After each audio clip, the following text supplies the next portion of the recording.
bienvenidos a la cuarta edición del Corona Clines, en este tipo de formato de charlas distendidas aquí para hablar un poco de ciencia, coronavirus.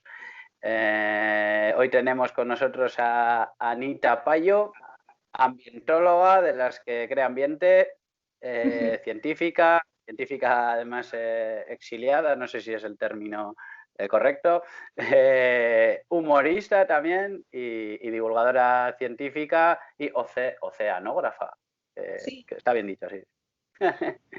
Y nada, pues nada, buenas tardes, Ana, ¿qué tal? Hola, bien, gracias por invitarme. Eneco, Iván, ¿cómo estáis? Pues bien, aquí una semana más. Al final. Bueno, Ana, que está desde, que no lo he dicho, está en Escocia. Hablamos con ella de Escocia y bueno, por empezar un poco, ¿cómo están ahí en Escocia? Que es una cosa curiosa. Te he perdido un momentito, se me ha cortado un poco. ¿Me has preguntado que cómo están las cosas en Escocia? Sí, Con, sí, que es un poco, pues por empezar por algo, pues ¿cómo estáis con ahí el en COVID y Escocia? demás. COVID, sí, con Sí. las fases, Bueno, ¿cómo está la situación? sí, pues aquí estamos un poco como, yo creo que como en todas partes, un poco a la expectativa. Sí que seguimos teniendo las restricciones de que tenemos que estar en casa. Se puede salir a hacer ejercicio, pero aquí siempre se ha podido. Desde el principio hemos estado como en una fase, no sé si es la fase 1 o la fase 0 vuestra. Nosotros no hemos tenido nunca el confinamiento estricto de que no se podía salir de casa. Siempre se podía salir una hora a hacer ejercicio. Y ahora en Inglaterra sí que han dejado salir y empezar a ver a gente en grupos pequeños y demás, pero en Escocia todavía somos un poquito más cautos, o son un poquito más cautos, y de momento han dicho que si todo sigue como está ahora, el día 28, que es mi cumple, relajarán un poco las medidas y ya nos dejarán encontrarnos con gente que no viva en nuestra misma casa. ¿Cómo se lleva la distancia? Pues es durillo, sobre todo porque bueno, cuando te vas, supongo que le pasa a todo el mundo y a los el que sea migrante pues lo entenderá. Te vas y tienes siempre esta idea de que puedes coger un avión y puedes volver cuando quieras, pero ya no. Ya no es tan fácil, ¿no? Y claro, pues eso pesa un poco. Yo ahora, por ejemplo, la última vez que estuve en casa ha sido en Navidades.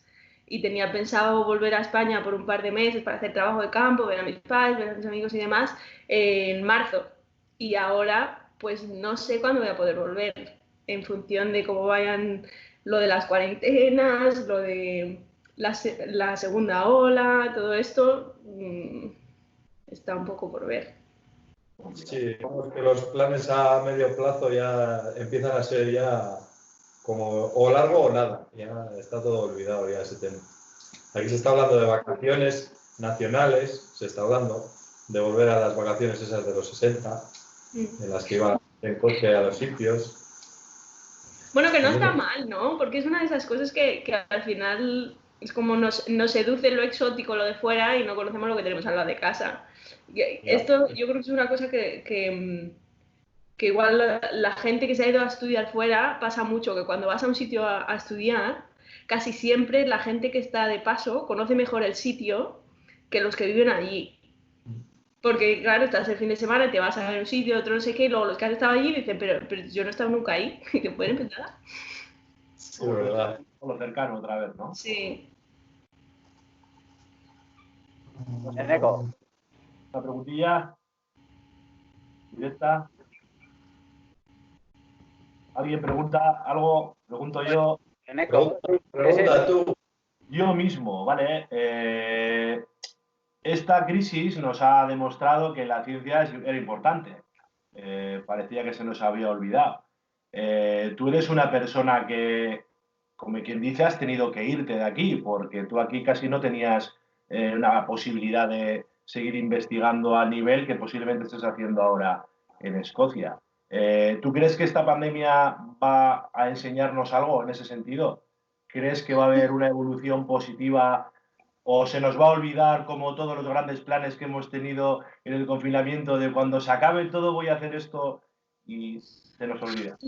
No lo sé, no lo sé. Ojalá pudiera yo ver el futuro, sí, sí. Pero yo creo que hay dos cosas en esta pregunta que me has hecho. La primera es que no necesariamente estoy haciendo ciencia a un nivel diferente que el que lo hubiera estado haciendo en España. Lo que sí lo estoy haciendo es con unas condiciones diferentes. Sí, con más recursos, a eso me refería.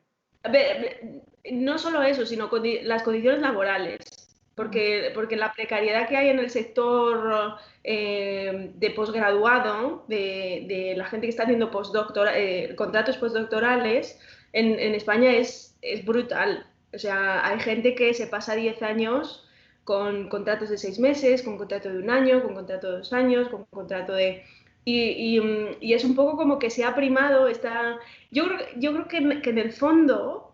Fíjate lo que te voy a decir, que habrá gente que me diga, esta está loca de... Yo creo que es un poco esta moral judío-cristiana que tenemos tan asimilada, que es que si no sufres para conseguir algo, es que no eres bueno, que tienes que sufrir, que si no has sufrido, es que no te lo mereces. Y yo creo que es algo que eso se tiene que erradicar del sistema, que la gente si es buena y puede pasárselo bien mientras es buena, pues mejor que no sufran. Y yo creo que eso es un poco un tema que hay que solventar. Nos hace falta una reforma del sistema científico y universitario español porque son unas instituciones que en su momento serían modernas, pero que ahora mismo son muy arcaicas. Entonces, eso necesita un lavado de cara. Si aprenderemos o no, espero que sí, pero no lo sé. De todas maneras, los científicos y los médicos, medio rollo te estoy metiendo, los científicos y los médicos siempre han tenido buena prensa y siempre han tenido buen reconocimiento social. Otra cosa es que eso se ha trasladado en políticas, en inversión y en... Sí, pero bueno, hay un personaje en España que tú conocerás bien, que es Fernando Simón, que ha sido la persona que diariamente ha salido pues a dar cuenta a la prensa de las preguntas, etcétera. Y lo hablábamos hacía unos días con Santi, con Quique Royuela, pues yo no recuerdo si con Gema y con Boticaria lo estuvimos hablando, pero sí que ha habido mucha gente que no ha entendido muy bien ese mensaje dubitativo muchas veces por parte de la ciencia, ¿no? O sea, pretendemos que la ciencia no solo sea ciencia, sino que encima tenga una buena imagen, ¿no? Yo quiero un señor de traje, guapo, con mandíbula de acero, que me diga lo que tengo que hacer, ¿no? Y esa duda que muchas veces planteaba Fernando Simón parecía que no se había entendido, ¿no? Bueno, es una cosa que cuesta mucho a todos los niveles y es manejar lo que es la incertidumbre. La incertidumbre es algo que va intrínsecamente contra las situaciones en las que los humanos nos sentimos seguros. Nosotros necesitamos que alguien nos diga muchas veces sí o no, blanco y negro. Y esas ambigüedades no sabemos navegarlas. Pero es un poco, yo creo que eso está en la base de tener una buena alfabetización científica, porque yo creo que va más allá de tener divulgación científica o educación científica. Eso es pura alfabetización y entender cómo funciona el proceso científico y que la duda es inherente, no duda, es la incertidumbre, es inherente a cualquier predicción que se pueda hacer y que es justamente esa incertidumbre la que nos hace poder confiar en la ciencia. Porque es la que hace que se revisiten las cosas y que se vuelvan a evaluar y que diga, oye, que es que esto no lo habíamos mirado antes, no lo habíamos tenido en cuenta. Pues con lo que sabíamos antes, esto era lo que había que hacer. Pero ahora hay más información y hay que volver a reevaluar cómo nos enfrentamos a esta situación. Del mismo modo es un poco frustrante que ver a los políticos estar hablando continuamente de que, o sea, es que haya tenido que llegar una pandemia para que la gente diga, joder, a ver si va a ser que necesitamos a los científicos al igual que a los reponedores de supermercado, quiero decir, los esenciales que les llaman. El otro día leí que Juan Luis Arzuaga, uno de los del triunvirato de Atapuerca, que por cierto aprovecho para decir aquí que me parece alucinante que el 98% de la financiación de la Fundación Atapuerca es capital privado. El 98% es capital privado, que me parece acojonante. al hilo de eso, Juan Luis decía en una entrevista, no sé si en el Confidencial, no me acuerdo dónde lo leí, que él no quiere palabras bonitas de los políticos, él lo que quiere es ver los presupuestos generales del año que viene y que esté ahí registrado que tiene que haber un incremento de no sé cuántos %, asegurar de alguna manera el income de pasta para un sector que es que está maltratadísimo. O sea, y que ahora mismo se ha visto que tiene que estar ahí apoyado, que menos que por las instituciones. Sí, lo que pasa es que la ciencia es uno de esos sectores que aunque la gente, aunque tenga buena prensa per se, porque la gente confía en los científicos, es una de esas cosas que se tiene como prevención. Y la prevención no vende. Lo que vende es que cuando pasa algo tomes medidas, pero no vende estar preparado para eso que va a pasar. Porque, y si no pasa, estás gastando dinero. Pero hay que transformar ese estoy gastando dinero en estoy invirtiendo para estar preparado. Porque si no, esos costes que vamos a tener en el futuro van a ser mucho mayores que los que podemos asumir. Y es una cosa similar a la que pasa con el tema del cambio climático, que todo se mide en incertidumbres. Y esto es lo que va a pasar, y esto es lo que, si no haces nada, vamos a experimentar este tipo de costes. Pero hasta que eso llegue, podemos invertir en hacer una transición energética a otro tipo de modelo, tener otro modelo de movilidad, tener otro tipo de sociedad en vez de consumo, de otro tipo de gestión. Pero eso, ahora mismo, no.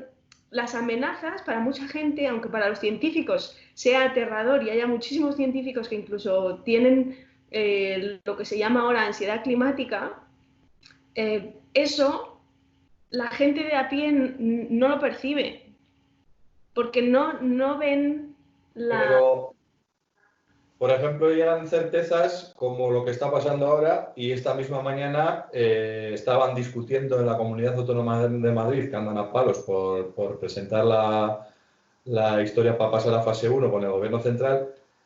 Lo primero que ha hecho la presidenta de la Comunidad Autónoma es el Consejo de Médicos fuera de la reunión. Eso es lo que está pasando hoy. Eso ha pasado hoy. Entonces es increíble que, a pesar de todo, sigan en la suya, y sigan en la economía, y sigan en el dinero, y sigan en el capitalismo. Sí, uno de los problemas yo creo que subyace de todo esto es que de alguna manera la ciencia se ha politizado. Y yo creo que la ciencia no debe de tener un rol político, debe de tener un rol de informador y de observador, pero debe ser un objeto neutro en ese debate político. No debe tener. Luego cada uno de los científicos podemos tener una ideología u otra, pero el hecho de politizar la ciencia hace que, por ejemplo, durante mucho tiempo en esto del COVID pasa igual, porque luego entras en el tema del coste social, el coste económico y qué es lo que prefieres,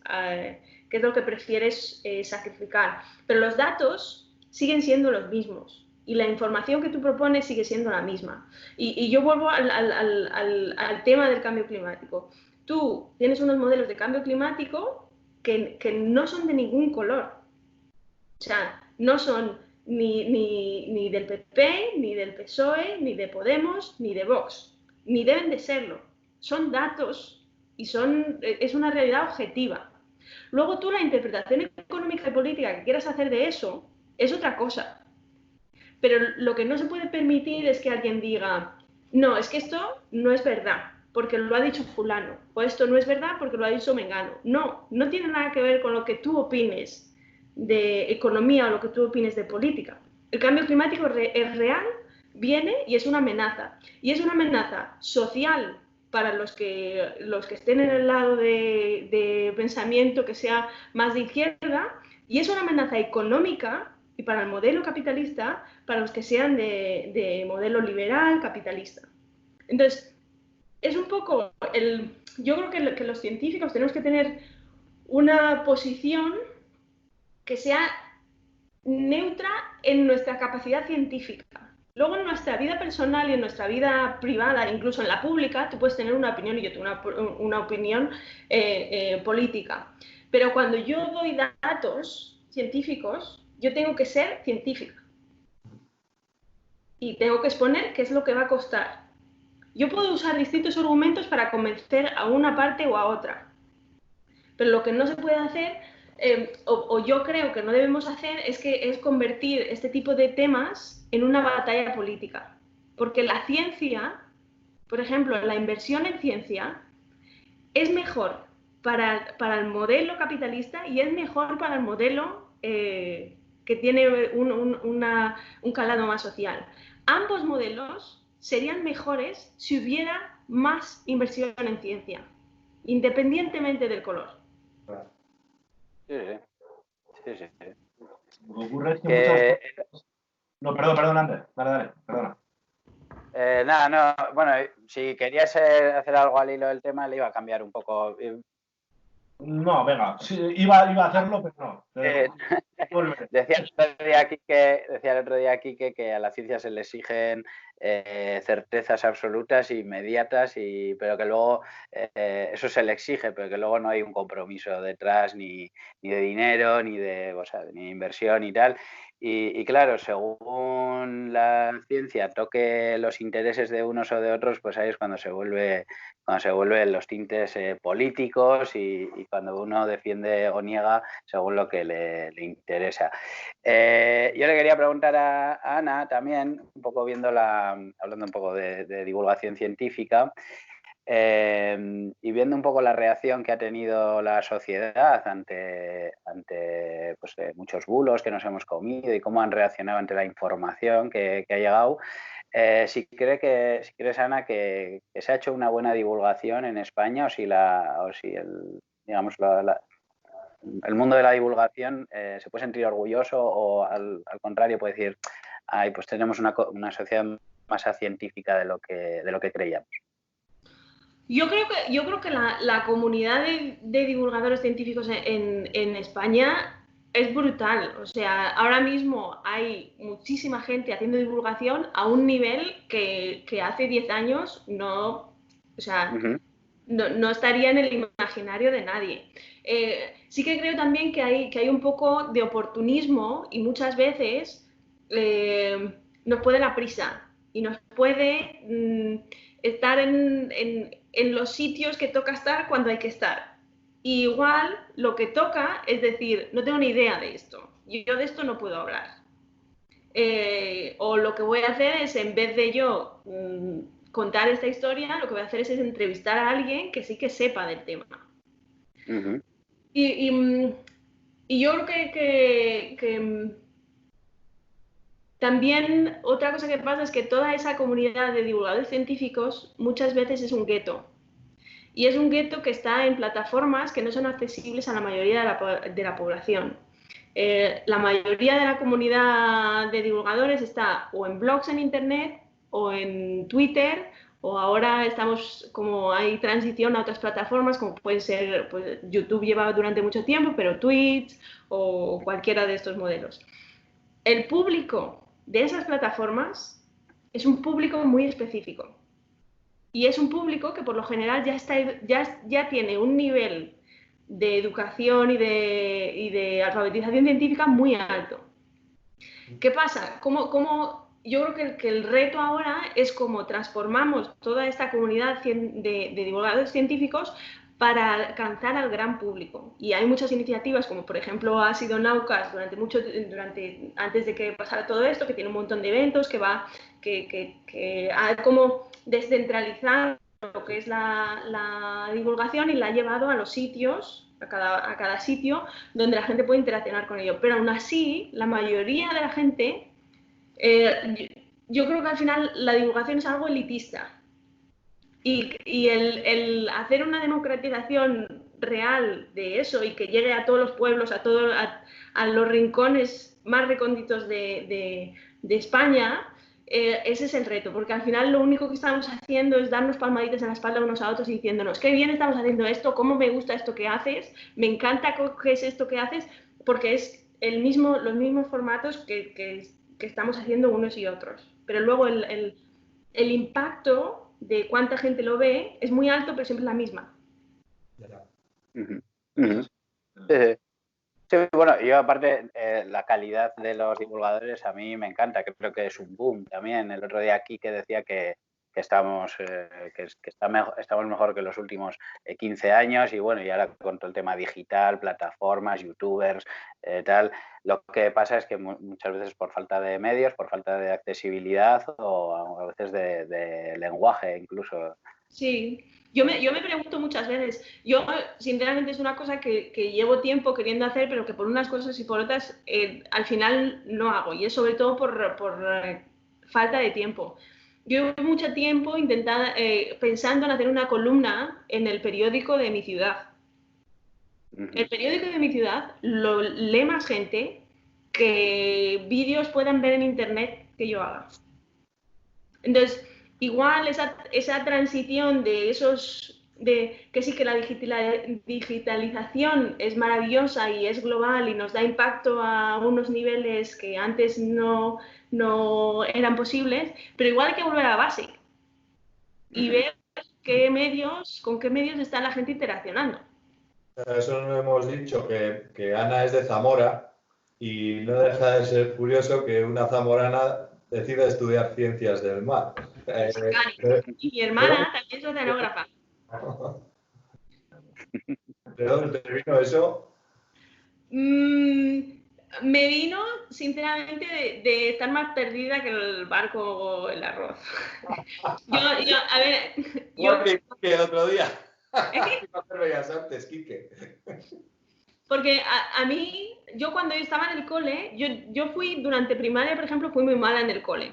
Suspendía todo porque era un poco disléxica y no sabía un poco mucho, no sabía lo que yo era, y entonces era como aquello era terrible, no sabían escribir. Y la pedagoga del cole le dijo a mi madre, esta chavala no va a acabar el instituto.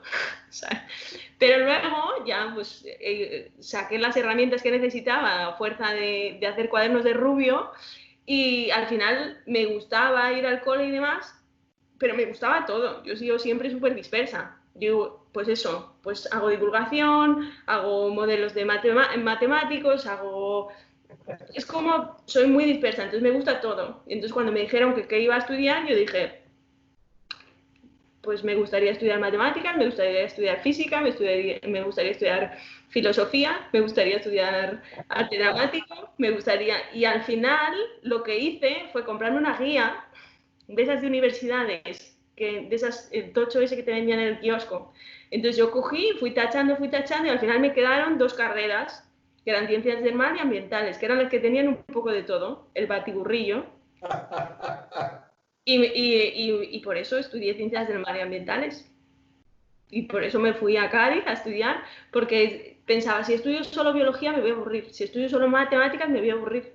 Y fue la mejor opción y no me arrepiento nada. Qué guay. Yo iba a hacer antes 2 preguntas que por un lado o por otro se me han perdido. Voy a intentar enlazar una de ellas, a ver si puedo, y juntarla con otra que te iba a hacer. Tiene que ver con lo que tú sabes, con el medio ambiente. Y es que esta crisis ha generado una necesidad de productos desechables que es mucho más grande que la que teníamos antes. Y ahí sí que tenemos, bueno, como humanidad, vamos a decirlo, como planeta, un reto muy importante. Si el cambio climático ya no era ciencia ficción, yo creo que va a ser más hardcore que nunca, ¿no? ¿Y tú crees que es un debate que se va a realizar pronto? Quiero decir, que nos vamos a dar cuenta entre todos de que ahora sí que tenemos un problema grave con el reciclaje y con los desechos. Yo creo que la gente ya está bastante concienciada con esto de los desechos y el reciclaje. Luego es como, aquí para mí hay como varias cosas. Una es cómo hacemos la gestión de los residuos que se están generando y cuáles son las necesidades de seguridad sanitaria que tenemos ahora. Y lo que tiene que haber es un balance entre las dos. Entonces, no puede ser que tú sacrifiques la seguridad sanitaria de la gente porque digas, no, es que nos estamos cargando el medio ambiente. Bueno, igual necesitamos usar generar esos residuos, lo que tenemos que hacer es gestionarlos bien una vez se hayan producido y intentar minimizar en todo lo posible. Luego, aparte, la mayoría de los residuos que nosotros estamos tirando y generando no proceden del uso sanitario. Yo creo que esto muchas veces es como... Se nos crean estos falsos debates de que ¿qué prefieres? ¿Que maten a 3 personas en Kuala Lumpur o que le peguen un puñetazo en la cara a uno que tienes al lado delante de ti y lo dejen en Tolai? Son debates que en un ejercicio filosófico pueden tener su significado, pero que no necesariamente responden a la realidad. Entonces, si tú puedes hacer las dos cosas. Lo que pasa es que requiere voluntad política y requiere legislación y requiere... entonces tú puedes tener que generar estos residuos sanitarios, pero puedes tener unos protocolos de reciclaje. ¿Qué pasa? Que eso requiere inversión, porque requiere que tengas gente que te diseñe sus planes y requiere que haya gente que esté procesando todo ese material sanitario. Pero mucho por ejemplo, con el problema de los plásticos. Ahora mismo, a nivel global, me parece que son 7 ríos los que vierten al mar la mayor parte de los residuos plásticos a los océanos. Se sabe dónde están. Y esos residuos ya se estaban generando antes de esta pandemia.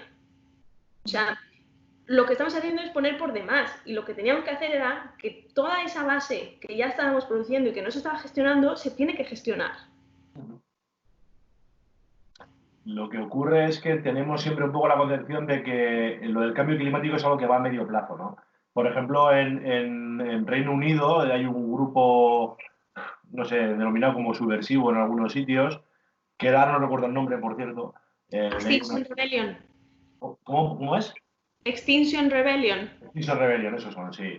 Que lo que viene a decir básicamente es que no es dentro de 10 años, no es una cuestión de 15, es una cuestión de hoy, ¿no? Pero eso exige una reevaluación del sistema político y económico que tenemos, ¿no? Y sí, claro, sí. Es una verdadera revolución. Quiero decir, olvídate de tu coche, olvídate de un montón de cosas, olvídate de tal, y hay que volver un poco al origen, y eso es muy complicado de afrontar. Sí, lo que yo creo que hay gente... Lo que tenemos que transmitir es que está claro que el modelo que tenemos ahora no es sostenible. No lo es. Con los medios que tenemos ahora, la tecnología que tenemos ahora, esto no es sostenible. Y si seguimos emitiendo al ritmo y viviendo como estamos viviendo ahora, en 10 años vamos a vivir situaciones que comparados con COVID, o sea, nos van a saltar por encima. Porque el coste económico, social, porque habrá según qué gente que no le importe y que diga, bueno, a mí qué, yo tengo mi casa, yo soy bulletproof, yo tengo todo lo que necesito y tengo mi futuro asegurado y a mí me va a dar igual que venga el cambio climático. Pero es que no es verdad, porque no son capaces de ponerse en la situación de cómo va a ser dentro de 10 años. Y yo creo que un ejemplo para eso muy bueno de cuáles son los costes reales que va a traer son los seguros, lo que cuestan los seguros. Porque es una cosa que la gente tiene un poco como por la mano y van un poco como por delante de lo que la sociedad va. Ahora mismo la mayoría de las aseguradoras tienen integradas dentro de sus cálculos de riesgo y de cuáles son las primas que tú tienes que pagar por comprarte una casa, por tener un coche, por tener un seguro de vida, está incluido los riesgos del cambio climático. Entonces, si tú te compraste una casa hace 20 años en una zona que era inundable, pues tu seguro costaría nada. Lo mismo que una casa en cualquier otro sitio. Pero si ahora te compras una casa en una zona que dentro de 10 años está en riesgo de ser inundable como consecuencia del cambio climático, y esto no quiere decir que el nivel del mar vaya a subir, que va a subir, puede ser inundable porque, aparte de cuando... Estoy mezclando muchas cosas, igual me estoy pasando. Cuando, por ejemplo, tú tienes una zona, las zonas costeras, muchas zonas costeras no van a ser inundables porque haya subido el nivel del mar solamente. Van a ser inundables porque además de que haya subido el nivel del mar, cuando vengan los temporales que antes estaban viniendo, esos temporales van a hacer que el agua llegue a sitios donde antes no llegaba. Entonces, esas casas van a tener unos seguros muchísimo más altos que antes. Y esto ya se está incluyendo. Igual en Europa vamos un poco por detrás, pero en Estados Unidos es de las cosas que más hacen porque cuando vienen los tifones, vienen los huracanes, que no tienen que ver con el cambio climático, es una de las cosas que más coste tiene económico. Entonces, yo creo que aunque nos cueste verlo, poco a poco van a empezar a surgir dentro de este sistema capitalista que tenemos, dentro del sistema económico van a surgir como propiedades emergentes que van a requerir que haya esas regulaciones. ¿Van a pasar suficientemente rápido? Para mí no. Yo creo que tendríamos que tener un marco legal ahora mismo que facilite que ese tipo de transición a otro modelo existiera ya, y debería de ser un pacto de Estado. Claro. Que para mí casi todo es un pacto de Estado. El modelo de ciencia es un pacto de Estado también, pero bueno. Bueno, nos hemos cansado de ver las imágenes durante estos 2 meses de pandemia, el parón absoluto de toda la actividad contaminante, y nos han enseñado en todos los telediarios las imágenes de satélite, pues, de las grandes ciudades, como la mancha roja se ha reducido mogollón, y eso, supongo que habrá políticos a los que también les parezca eso, como que con ese balón de oxígeno que le hemos dado con estos 2 meses de parón ya tiramos una temporada. ¿Qué les dirías a esa gente que decirles que de un parón de 2 meses es una puta mierda, hablando mal, en comparación con lo que debería ser constante en el tiempo? Bueno, es que de hecho, si tú miras en los registros, hemos perdido a Nico, en los registros que hay ahora mismo de estas series temporales que hay a largo plazo para registrar cuál es la temperatura, el nivel de CO2, la cobertura de hielo, la tendencia sigue en aumento. O sea, esto no ha sido ni un parpadeo. Claro, es que es eso, pero es que lo han metido tanto por los ojos que la sensación que da es una falsa sensación de decir, ¡buah! Es que fíjate, las aguas de los canales de Venecia estaban cristalinas, había peces y todo. Sí, pero bueno, yo creo que en todo esto hay como varias capas y es un poco volver otra vez a cuál es el papel que tiene la ciencia en los procesos de toma de decisiones. Por lo general, la ciencia es un 30% de esas decisiones. Hay un 70% que no es científico, es económico, es político y que se toma desde otra perspectiva. Entonces, tú puedes saber que parar la circulación de Madrid lo que va a hacer es que te va a limpiar el aire. Y tú puedes calcular cuánto te vas a ahorrar a largo plazo en enfermos respiratorios y en coste económico, sanitario y social. Puedes calcular qué va a suponer eso en términos de calidad del aire. Pero, del otro lado, también puedes calcular cuánto tienes que invertir para que el modelo que tienes pueda persistir sin tener que hacer un cambio drástico. Y ahí es donde entra la política. ¿Quieres gastarte dinero en transformar tu ciudad para que para que todo el tejido económico que tú tienes sea igualmente viable, pero gastándote dinero en tener un plan de movilidad diferente? ¿O prefieres no gastarte el dinero en eso y seguir emitiendo? Y eso no quiere decir que tú no te creas que hay más o menos contaminación y que eso va a tener más o menos efecto en el cambio climático.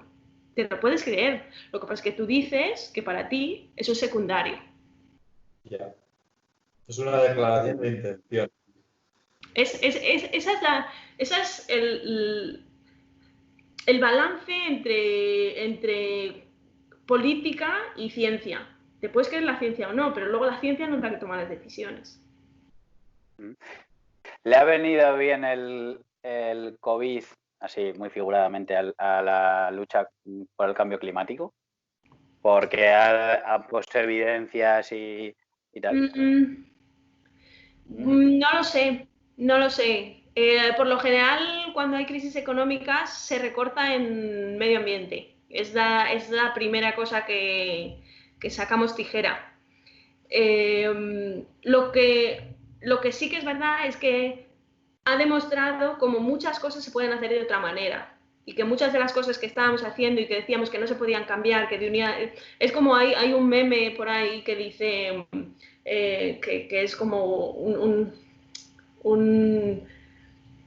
me sale la palabra en inglés, pero no en castellano, ahora se me olvidan. Es como un reto al sistema capitalista y es que dice, no podemos parar, no podemos parar. Y entonces sale la Tierra y le dice, bueno, pues toma un virus.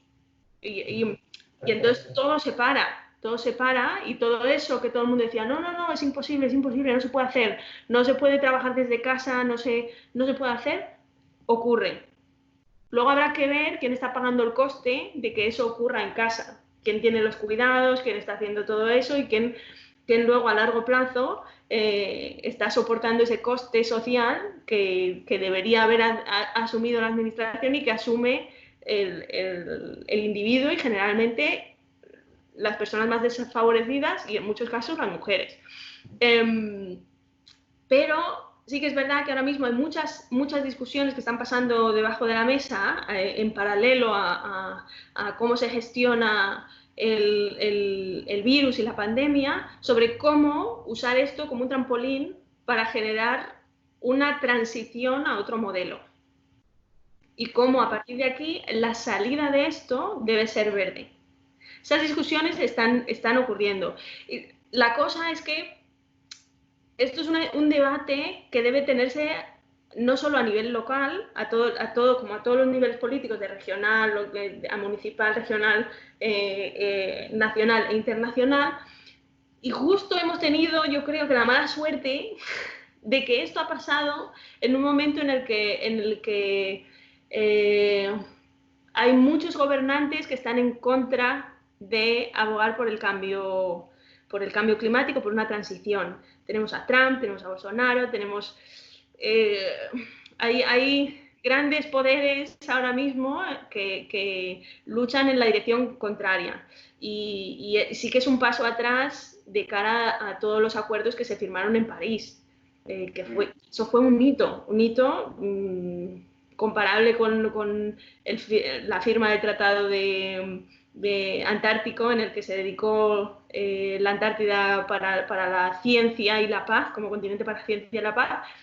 La firma del Tratado de París fue un hito. ¿Qué pasa? Que ahora hay muchos de esos países que en su momento lo firmaron porque había un clima político favorable para ello y porque hubo mucho trabajo por debajo para que eso ocurriera. Ahora muchos de esos países se han echado atrás. Y para mí son visiones cortoplacistas en las que lo que prima es el beneficio privado, el beneficio de lo privado, de lo personal, en vez del bien común y de alcanzar otro modelo. Lo que está claro es que generaciones futuras nos juzgarán, ¿no? Por cómo nos estamos comportando con el tema del cambio climático. Pero bueno, tú qué sabes... No, perdón, dale, perdona. Que yo creo que probablemente nos juzgarán, pero nos juzgarán legalmente.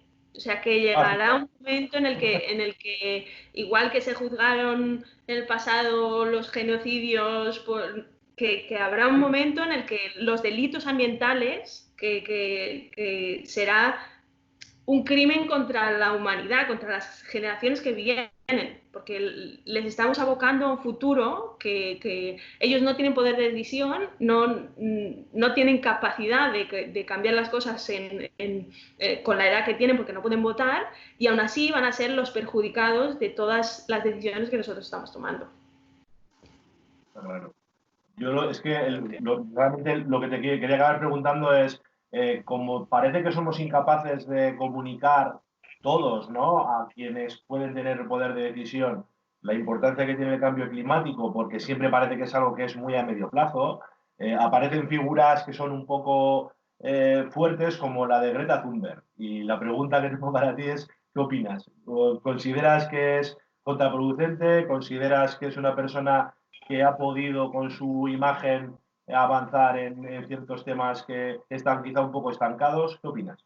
Yo creo que la figura de Greta, o sea, a mí me parece un personaje fascinante y lo que ha conseguido movilizar y el icono en el que se ha convertido y las críticas voraces que ha tenido que soportar, me parece que son... me parece que es una persona que yo admiro profundamente.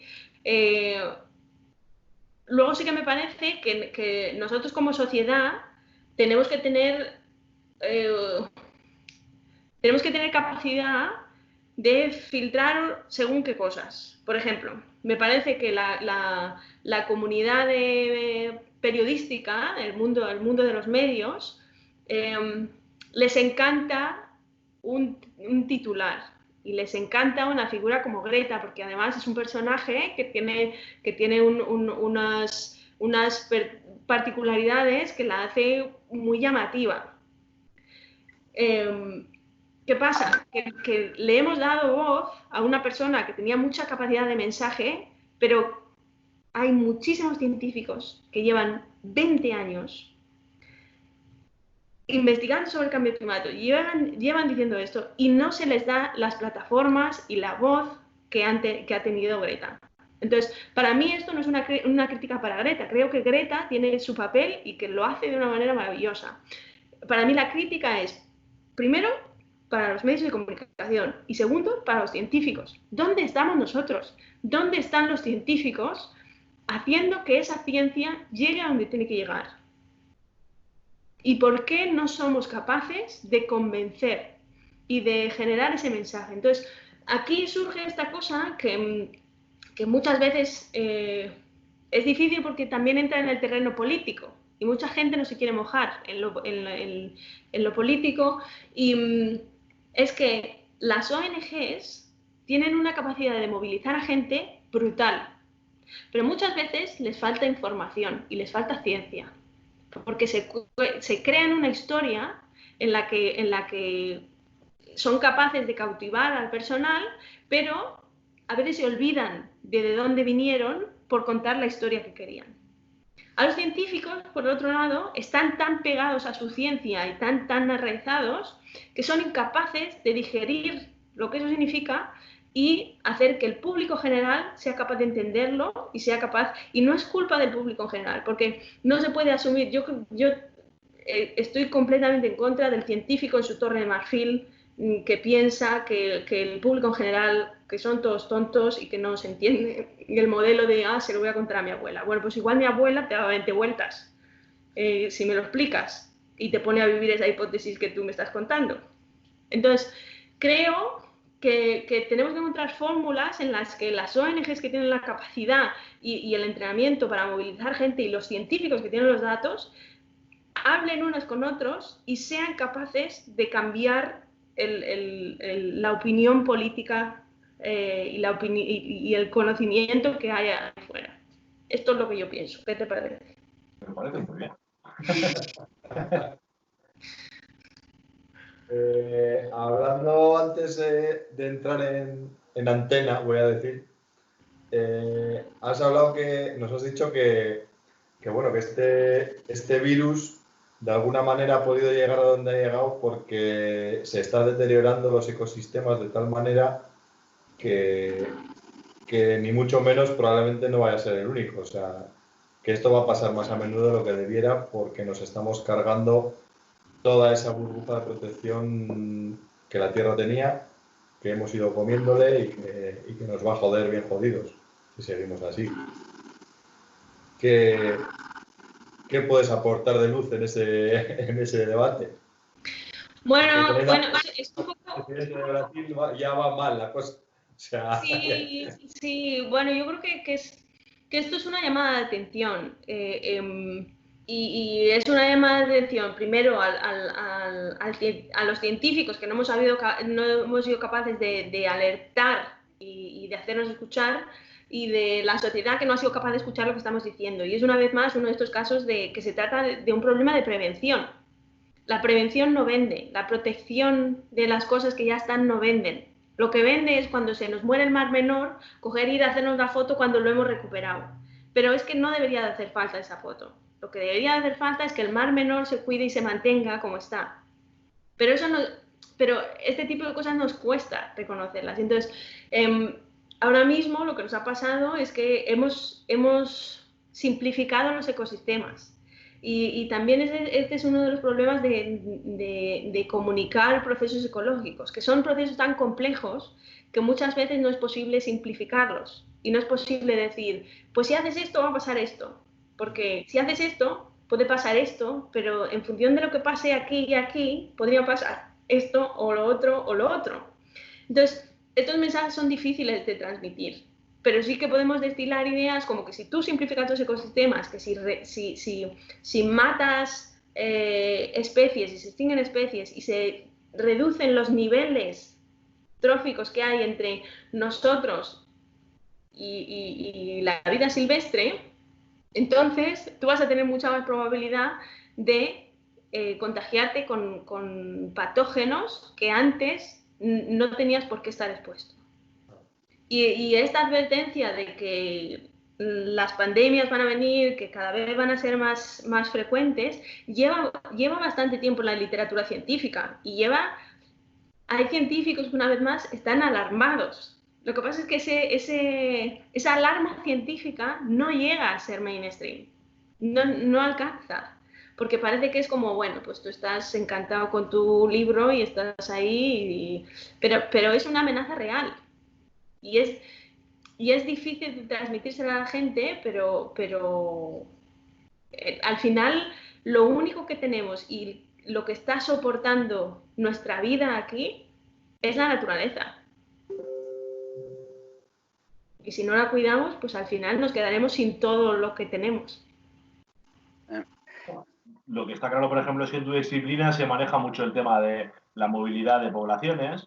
Y me imagino que cuando surge todo este tema, me imagino que nos convertiste en gaviotas, ¿no? Que me decía Santi hace unos días, dice, antes contaba gaviotas. No había más gente para contar gaviotas que ella.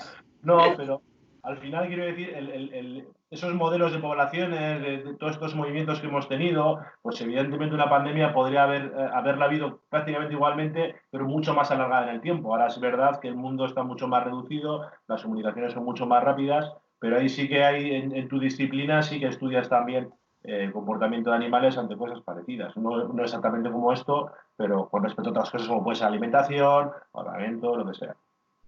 Sí, y yo quería añadir a la pregunta de Nego que se parece que he leído por ahí alguna vez que ha habido animales que se comportaban diferente, desde gaviotas a palomas y así, que no he profundizado mucho, pero sí me suena sobre todo. Te hemos perdido. ¿Te has colgado? Te has colgado. Se ha quedado así, pensando. Pero, palabra. Meme total. Se ha quedado. Bueno, supongo que la pregunta es que si han cambiado con COVID, que si ha cambiado el comportamiento o algo así, no sé. Pero podemos esperar a que vuelva mientras voy contestando lo otro que me estabas diciendo. Yo creo que... ¿has vuelto? Espera, ha vuelto, pero se ha quedado así. Se ha quedado. Pero esto... de piso jugando al FIFA y le está yo, por ejemplo, una de las cosas que estoy estudiando es cómo afecta... es la migración y cómo la migración puede ser un mecanismo que tienen las especies para adaptarse al cambio climático. Porque en el fondo lo que tú haces cuando migras es que te vas de un sitio que tiene malas condiciones durante una temporada a otro que tiene condiciones buenas y luego puedes volver. Entonces, de esa manera, según qué zonas pueden servir de refugio para el cambio climático. Entonces, yo creo que el que estemos conectados, que seamos una sociedad global y que tengamos libertad de movimientos y que podamos ir a un sitio a otro, es una cosa maravillosa. O sea, del intercambio y de la cross-polinización es de donde surgen las ideas y son generalmente cuando se genera riqueza en todas sus dimensiones, intelectual, económica. Lo que sí que es verdad es que lo hemos hecho de una manera en la que no estábamos preparados para cerrar. Entonces, nosotros podemos seguir siendo igual de globales, igual de conectados, pero tenemos que tener unos sistemas que permitan monitorear cuál es nuestro estado de salud y dónde estamos, con quién hemos estado, y que en un momento dado te digan tienes que parar, no puedes moverte. Y eso tenemos la tecnología suficiente para hacerlo. Lo que pasa es que entran debates como pueden ser la protección de datos, qué datos se recogen, cómo se gestionan, quién los va a tener.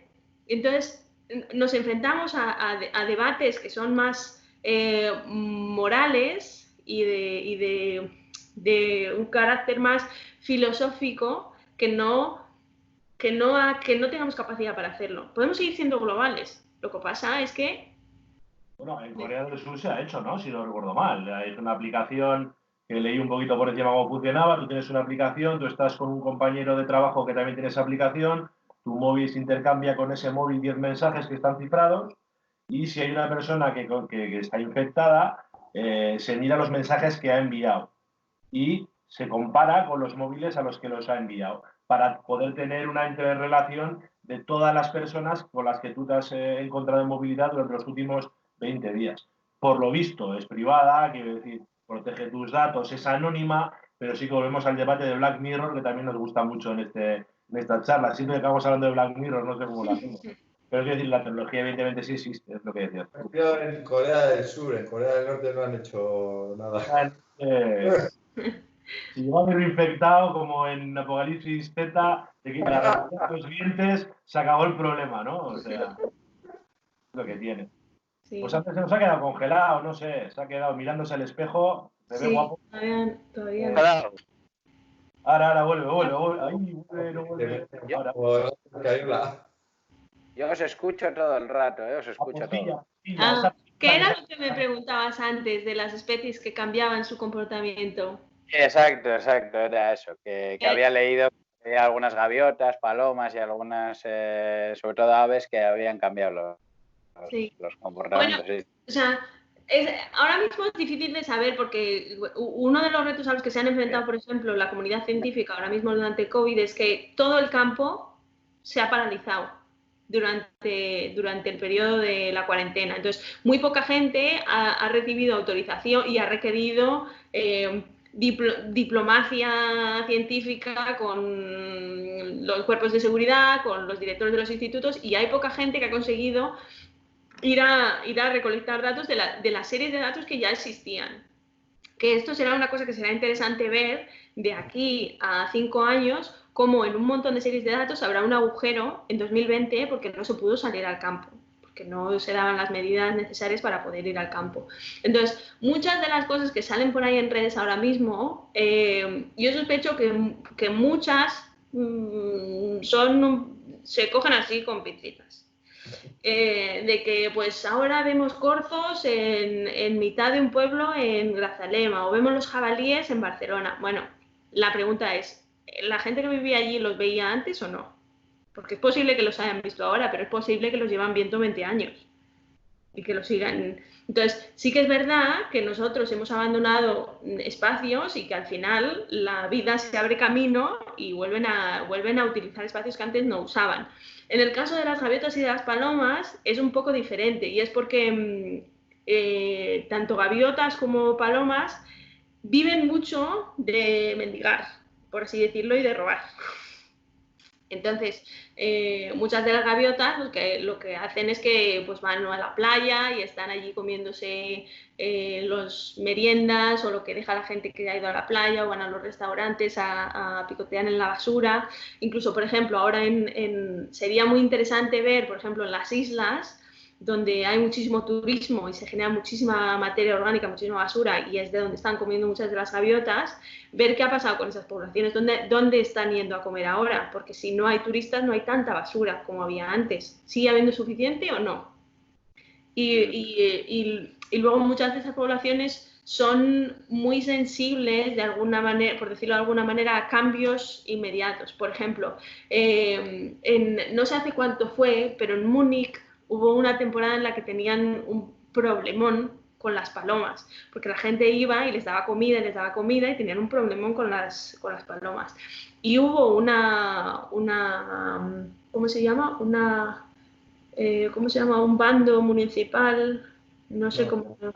Una ley, no sé. Sí, bueno, hicieron una regulación municipal en la que no se permitía dar de comer a las gaviotas, a las palomas, si era fuera de los sitios que estaban designados para ello y de la comida que se les daba desde el ayuntamiento, que tenía, pues igual era de menor calidad que la que le podía estar dando otra gente. Y con las medidas que implementaron, en un año la población se redujo al 50%. Porque en el fondo lo que nosotros estamos haciendo cuando les damos de comer a las palomas es hacer una suplementación alimentaria. Tú les estás dando más comida de la que normalmente van a encontrar. Tendrán más éxito reproductor y el año que viene tendrás más palomas.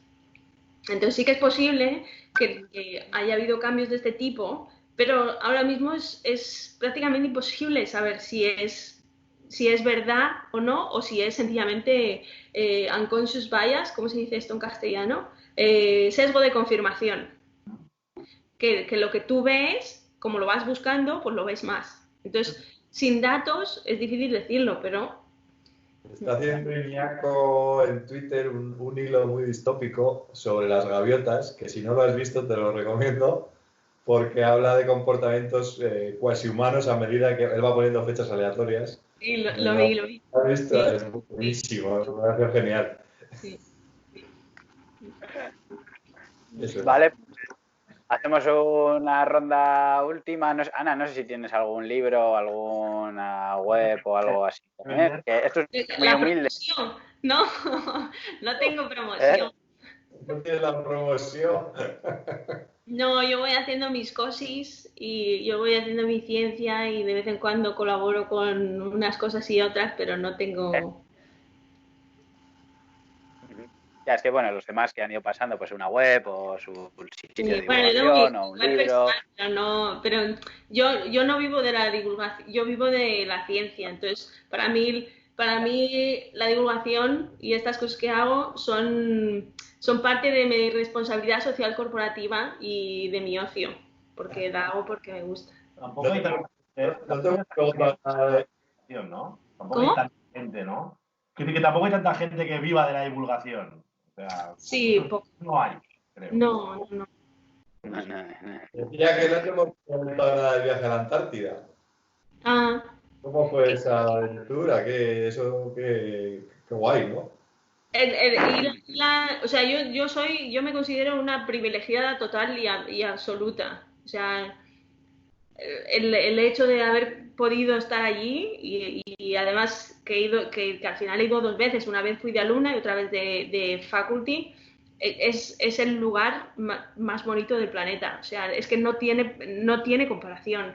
Y muchas veces suena como muy pedorro, porque es como cuando la gente sale de Operación Triunfo y dice: es que es lo mejor que me ha pasado en la vida porque he hecho los mejores amigos y ha sido una experiencia única que... Pues ir a la Antártida es que es tan bonito que duele. Que estás allí y te ponen las cosas, las prioridades en otro sitio. Allí lo que importa no es si llevas esta camiseta, si llevas la otra, si eres el mejor divulgador o si eres el mejor científico, haces 20 papers. Allí eso es otra cosa. La vida va a otro ritmo y es una naturaleza tan brutal y tan... que es que duele de lo bonito que es. Joder, speechless, ¿eh? Te quedas ahí... Sí. Y suena pedorro, pero es que es verdad. ¿Qué tal está en salud? ¿Qué tal está en salud la Antártida? Mal, va mal.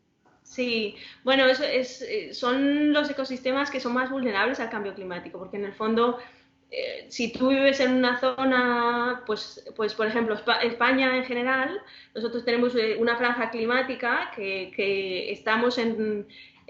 nuestro riesgo de cara al cambio climático es que para 2100 más o menos el 70% de la península ibérica estará en riesgo de desertificación, o sea, ser equivalente a lo que es un Sáhara, una cosa así, no con las dunas y demás, pero a nivel de precipitación y demás. Pero sí que es verdad que nosotros y las especies que viven en nuestras latitudes tienen un poco de margen de maniobra. Otra cosa es que se puedan adaptar suficientemente rápido, no, porque se pueden desplazar. Pero las especies que viven en los polos, no hay nada más allá, no hay más norte, no hay más sur. Entonces, es una trampa. para ellas y no tienen los días contados si no cambiamos cómo van las proyecciones de calentamiento, de retroceso del hielo y demás.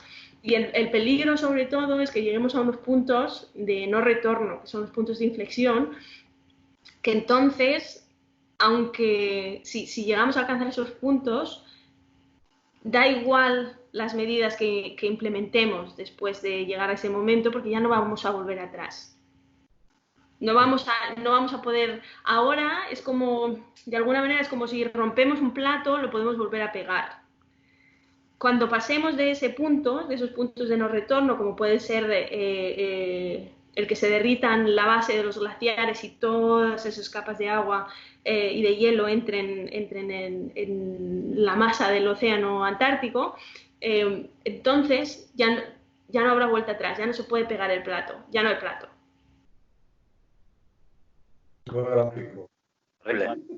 Iba a decir que en japonés hay una palabra que cuando arreglas una cosa, la arreglas con oro y queda mucho más bonita, no me acuerdo. Pero yo creo que en este caso no iba a funcionar, ¿eh? No. Yo ya no sé qué te iba a preguntar, porque te estaba escuchando lo de la Antártida y me estaba quedando absorto, la verdad, yo creo que a todos nos da un poco de envidia. Sí, Creo que sé cuál era la pregunta. Y bueno, no sé si yo creo que la respuesta es un poco fácil, pero bueno, la tengo que hacer. Porque ya sabes que alguna vez te hemos llamado la ninfa de los bosques cuando sales ahí descalza a dar la charla, que nos encanta, pero sabemos que te gusta mucho la divulgación, sabemos que además apuestas por las mujeres científicas y recientemente ha habido un caso que seguramente habrás visto de Nereida Irigoyen, que trabajaba en Cambridge, viróloga, que ha sufrido, no vamos a decir ataque, pero sí que ha habido cierta concentración de seguidores de cierta persona, no voy a decir para no darle publicidad. Pero sí es verdad que el científico parece que está un poco a veces en desventaja respecto a la política, ¿no? O sea, quiero decir, el científico que va con una certeza y que va con unos datos y unas tesis demostradas, a veces es muy difícil tener que afrontar un ataque de estas magnitudes, ¿no? ¿El científico crees que tiene que ser un activista? Es decir, tiene que dar el siguiente paso hacia adelante para enfrentarse a algo como esto, por ejemplo, como lo que le pasa a Nereida Irigoyen. Yo creo que eso es una decisión personal de cada uno. Cada uno tiene que decidir hasta dónde está cómodo y dónde no. No se le puede pedir. Esto es como. Al final queremos que todo el mundo haga de todo. Y queremos que todo el mundo sea científico, que todo el mundo sea divulgador, que todo el mundo sea lo más de lo más. Todos tenemos que ser excelentes en todo lo excelente. Y para mí, la excelencia es un concepto intrínsecamente capitalista. Porque lo que hace es que acumula recursos en una serie de personas y hace que el resto de personas no tengan recursos. Y es como una especie de bola de nieve. Pero creo que muchas veces como científicos no estamos preparados para lidiar lo que supone tener la visibilidad que igual según qué medios nos dan y que no tenemos las herramientas para debatir en según qué contextos. Entonces, por ejemplo, es una de las cosas que se debate mucho en algunos de los foros que estoy, en los que se intenta promover la visibilidad de las mujeres científicas. Vamos a visibilizar a las mujeres científicas, vamos a visibilizar a las mujeres científicas, pero luego lo único que en ocasiones se consigue es hacer que esas mujeres sean más vulnerables a ataques y a las consecuencias que tiene esa visibilidad, porque antes pues podían tener una situación buena, mala o lo que fuera, pero por lo menos estaban tranquilas y podían ir haciendo. Pero a raíz de ser visibles, se les generan una serie de costes que igual no merece la pena tener esa visibilidad. Entonces, aquí es un poco ese balance. Yo creo que cada uno tiene que decidir por sí mismo. Ni todos los científicos tienen que ser activistas, ni todos los científicos tienen que ser divulgadores, yo creo que en la diversidad está la clave. Habrá científicos que sean científicos brillantes y que te den una charla y te quieran morir de ver la charla. Y habrá científicos que sean científicos normales, pero que sean capaces de traducir lo que dice. Creo que hemos pensado todos en el mismo. Pero luego habrá científicos que sean que en el mundo de la ciencia digan, pues bueno, pues sí, es un buen científico, pero es un cientifiquillo, sí. Pero luego sean unos divulgadores brillantes. y sean capaces de hacer lo que ni periodistas ni el científico brillante saben hacer. Entonces, la clave está en tener diversidad y saber encajar las piezas para que al final el resultado sea el óptimo. No tenemos todos que tener la misma carrera, el mismo, que es un poco lo que nos fuerza el sistema científico actual, es lo que fuerza, que todo el mundo tenga como es un filtro, es un embudo. Si no pasas por el agujero y no haces lo que no cabes. Y es bueno, pues igual lo que necesitamos es un tamiz que tenga agujeros de diferentes tamaños para diferentes cosas y tener una comunidad científica más diversa y que cuando haya que hacer según qué cosas, pues sea esta persona la que lo haga y cuando haya que hacer otras cosas sea otra persona. Hay gente que cree que lo hace todo bien, entonces ahí va a ser complicada la elección, ¿eh? Allá. Va. Ander, no sé yo. Si queréis pregunto por Ander, ¿eh? O sea, Ander tiene el día, es un mal día. ¿Qué pasa? Vamos, pero no sé si nos oye, Ander. Yo creo que os oigo. Si no, escribe la pregunta y la leo yo. Pongan un cartel para que se congele y así les dé tiempo a leerla. A ver. Ay. ¿Me oís? Sí, ahora sí. Ahora te vemos, incluso te vemos. Sí. Vale, venga, lo voy a hacer rápido. Ana, si tendrías la posibilidad de que la gente que nos está viendo, que no te da demasiada, se pueda quedar con 3 cosas, con 3 titulares, con 3 ideas, fíjate que te doy la posibilidad de que se les queda grabado a fuego, ¿qué sería? 3 cosas. Qué difícil, pero podrías haber avisado de esto antes y entonces me lo preparaba. 3 cosas. Creo que la primera es que tenemos que aprender a navegar la incertidumbre y que la incertidumbre es parte del proceso científico y que está bien tener incertidumbre. La segunda es que si el COVID nos ha dado un embate fuerte y nos ha tocado en sitios donde no esperábamos que nos tocara, el cambio climático, lo que te da el cambio climático, es bastante peor. Entonces, si esto nos sirve de llamada de atención de cara a las pandemias, estupendo, pero sobre todo que nos sirva para que lo que viene es peor que esto y que tenemos que actuar y tenemos que actuar ya.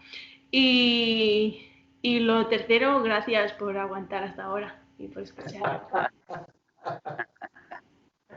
Que estás invitada a venir a Balmaseda, ya lo sabes, a una charla en la Antártida, bueno, de lo que sea, y a comer y todo. Por favor, vale. No muchas gracias. Sino porque nos parece muy bonito, la verdad que nos parece muy bonito. Gracias. Gracias por invitarme. Ha sido muy divertido charlar con vosotros. Siempre es un gusto. No ha sido para tanto. Mejor de poteo, pero... Muchas gracias, Ana. Chao. Chao. Chao. Por favor.